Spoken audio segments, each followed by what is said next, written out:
Where is God calling your student? At Judson College, we equip students to give their lives for the cause of Christ, wherever He calls them, whether that be the mission field, the workplace, or the local church. With more than 25 majors and 4 5-year bachelor's to master's programs, Judson College combines the best of conservative, biblical, and theological education with professional training in a vibrant Christian community. Learn more about how your students can be prepared to leverage their lives for the cause of Christ by visiting judsoncollege.com.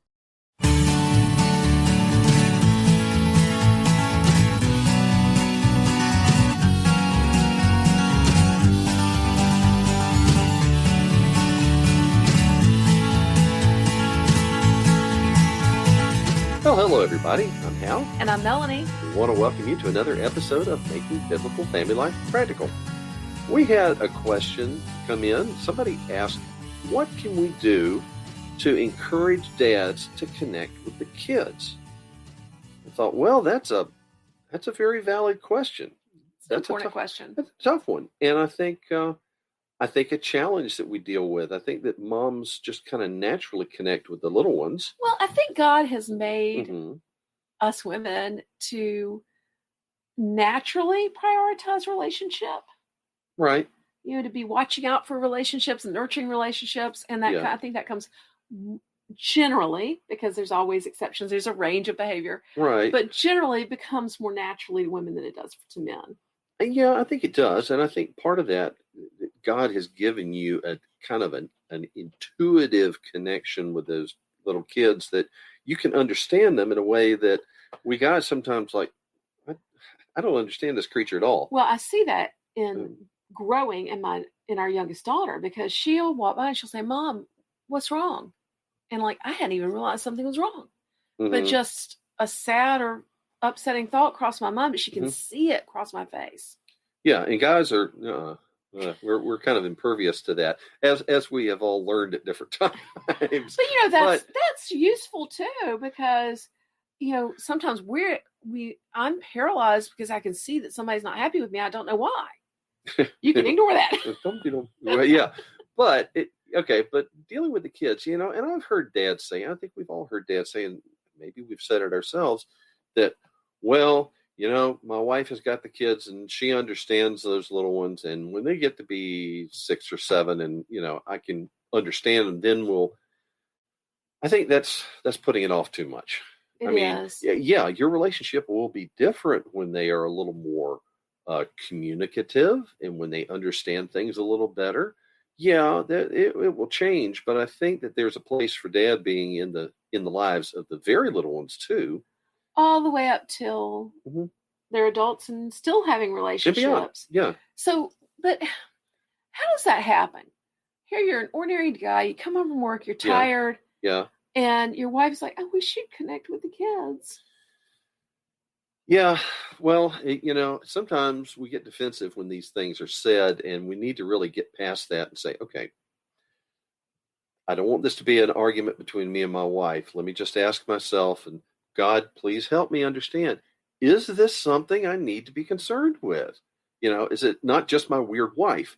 And the answer is, yeah, it's something we do need to be concerned with. And you know, Hal, I've got a tip for the wives. What's that?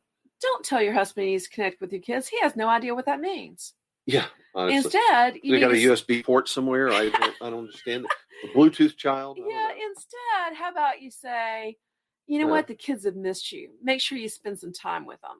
Well, you know, one thing that I try to discipline myself with back in those, you remember those days when we actually used to leave the house to go to work? Yeah. And I remember on the drive home, I would like intentionally try to deprogram myself to say, okay, I've closed the office door. Work is behind me. I'm going home, and now I'm going to be dad. I'm going to be husband when I walk in the door. And so I try to get myself back into a family mindset before I open the door, and, you know, to be ready to respond to my wife, to my children, or whatever. And I think that's something that we dads need to kind of say, okay, I've got different hats that I've got to wear, you know, professional, whatever, you know, highly trained, whatever. I'm an employee in this situation, but right now I need to be dad. I need to be accessible to this child. I need to listen to what's important to my 3-year-old right now, or I need to talk with my 7-year-old and see or what's going on. listen to your 11-year-old talk about Minecraft again. Oh, not that. Yeah.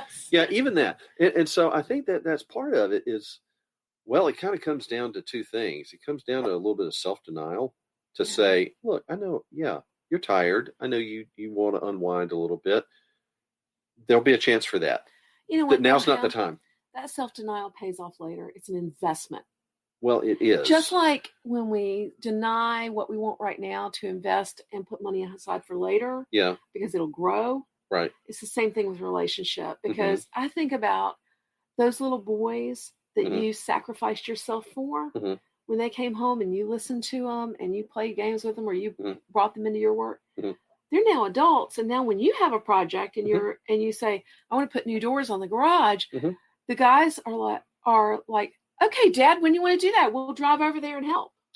Yeah, 3 hours from where they live. Yeah, that's true. And so, it is investment.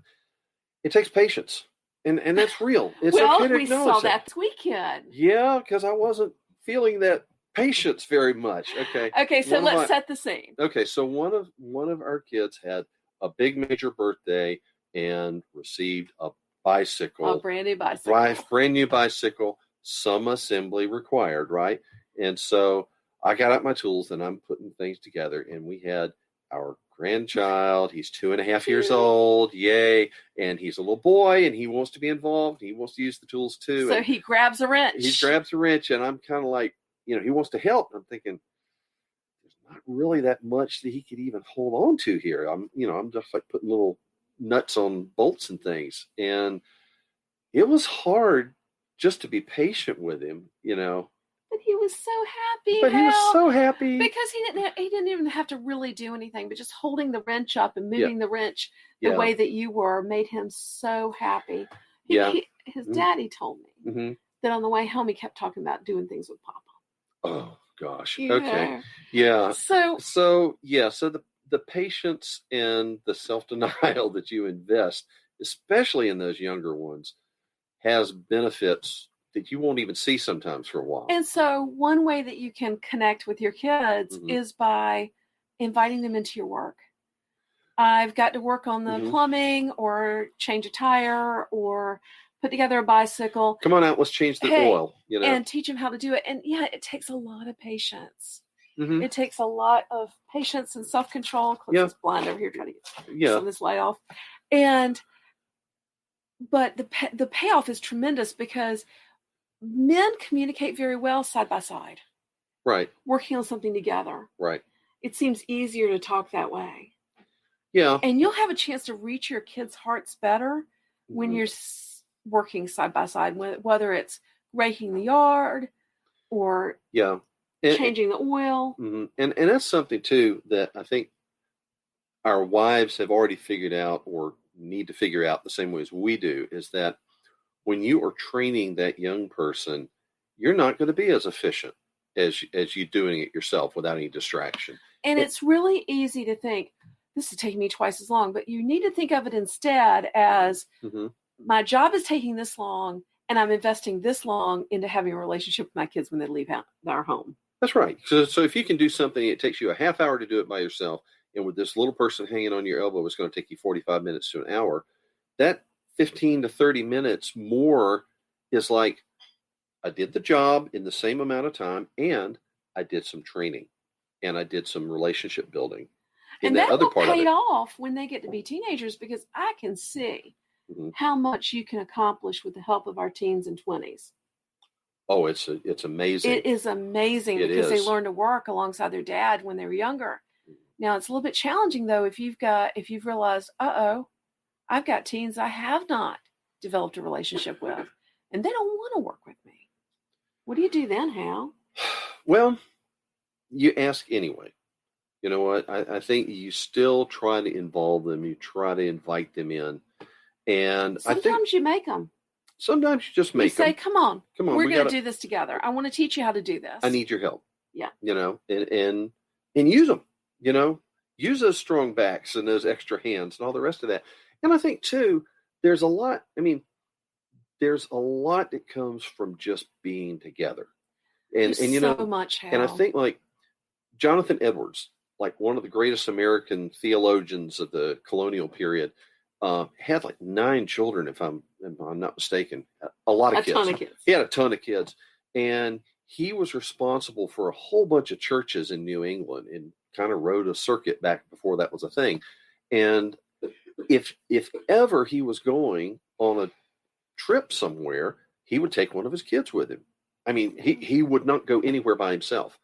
And I thought, that's probably a good policy. And Well, let's tell the end of that story, Hal, because many men who have served God and have not put that priority on spending time with their kids have lost their kids. But Jonathan Edwards, many of his kids became pastors, professors, college presidents, Christian leaders for generations following that, because I think he invested in the life of the kid. And you know what? That's how Jesus raised his disciples, isn't it? It is. I mean, they weren't kids, but he taught his disciples. He worked alongside them. By bringing them alongside to work, to discuss, to explain. Do you see what I did there? Is what the Lord did, and on many occasions. And so, we fathers can use that as a pattern for connecting with their kids at whatever age, to say, all right, let me listen to them. Let me hear what's on their heart, and realize you're not going to be able to put them in the schedule and say, okay, I've allotted 20 minutes on Tuesday morning to hear what's on your heart. But rather, it doesn't work that way. It doesn't work that way. They only open up when they feel comfortable, when they feel like you're listening, when they feel like they can trust you with whatever's on their mind. And sometimes we have to put aside our list, and we have to invite ourselves into their lives. We invite them into our lives, come work alongside me. Yeah. Sometimes we have to invite ourselves into their lives and say, what you playing with there? Or, hey, can you show me how to do that game? One of the best examples that was put on me was, we had a son that was going to a college about an hour and a half away. And he didn't have a car when he was a freshman. And so if he came home for the weekend, somebody had to go fetch him and then take him back at the end of the weekend. Well, he had been home and needed to go back on Monday morning. And I said, hey, I'm free out living. Let me take you. So I got in the car with him. We hopped in the Jeep, and he did what any healthy male at that age does. If he's not driving, he went to sleep. So I'm okay. So we're driving along there, and I'm listening to the radio, and he's snoring away in the other seat. Well, we got to the college town and went over to his apartment, and he said, look, I need to go to a class. Can you give me a ride over to class? I said, okay, sure. So I waited while he got his book bag and everything out of the apartment.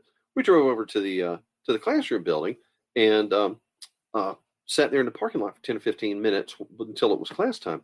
Well, in that 10 or 15 minutes, he opened up something about, this relationship thing. This girl he was interested in, and he was thinking maybe it was going to be something serious. And he unloads all of this, wow, this is deep stuff that he shared with me. And he said, well, time for class, got to go. And he hops out and, off he goes. And then I drive back home alone again. And I thought, I spent 3.5 hours that morning to take my son back to college, but I got like 10 minutes of pure gold because there was the opportunity, invest the 2 hours. And I'd invested the time, and I was there when he was ready to share. And so, you know what? I think that's a major thing. Just be there. Yes. Be there mentally, be there emotionally, be available, because you never know when you're going to get that insight into what's important to them and where you can touch their lives. So with a younger kid, that may look like, yes, reading them the bedtime story for the 5,000th time, or reading aloud to the family when you'd rather be reading the paper, or, hey, son, tell me what you built there. So we invite them into our lives. We invite ourselves into their lives. Yeah. And we realize that it's an investment. And folks, we have adult kids now. I cannot tell you how grateful you will be that you made the investment in relationship with your kids when they're grown, when they don't have to call home, but they do. And people will tell you, the time goes fast. And that's quite true, because when your oldest is 6 or 7 years old and you feel like It's always going to be about diapers and about Dora the Explorer, and it's all going to be kids stuff forever. No, it won't. And when they get out of high school, you'll say, "Where did this last few years go?" I mean, and it'll be gone in a flash. We're about to graduate our sixth. And right now, right at the moment, you might feel like it'll always be this way. No, it won't. Trust us. It goes by so quickly. And the groundwork that you lay when it is all that way is what's going to build a relationship that's going to be the tree that bears fruit later in your lives when there's no more addition. It's only the harvesting. Because you're investing now, they're going to invest later. We're seeing that in our lives. Yeah. So all right, guys. I want to encourage you in that. So head over to our blog and store at raisingrealmen.com. Yep. And check out our resources, particularly Raising Real Men, about raising boys, no longer little, about parenting girls and boys in that awkward tween and preteen stage. Right. And we hope that you'll join us again as we try to take biblical principles into the 21st century family. Until next time, I'm Hal. And I'm Melanie. Thanks for joining us. Bye, y'all. You've been listening to Making Biblical Family Life Practical with Hal and Melanie Young. If you found this program interesting, challenging, and encouraging, why not join us on the web at halandmelanie.com. That's HALANDMELANIE.com. Or follow us on social media. You can find us on Facebook at Facebook/Hal and Melanie or Facebook.com/Raising Real Men. This program is a production of the Ultimate Homeschool Radio Network. Join us next week when we'll be back to talk about making biblical family life practical. Until then, thank you and God bless you for listening.